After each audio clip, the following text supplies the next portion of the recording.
Никого нельзя насиловать. Неважно, чем ты занимаешься, насильник должен сидеть в тюрьме.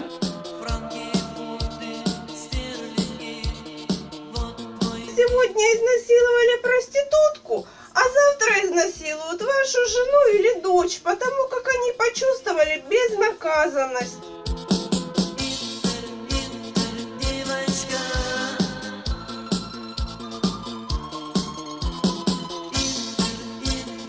Хочу выразить слова благодарности всем тем, кто меня поддерживает. Эта поддержка делает меня сильнее, и я уверена, что преступник будет сидеть в тюрьме.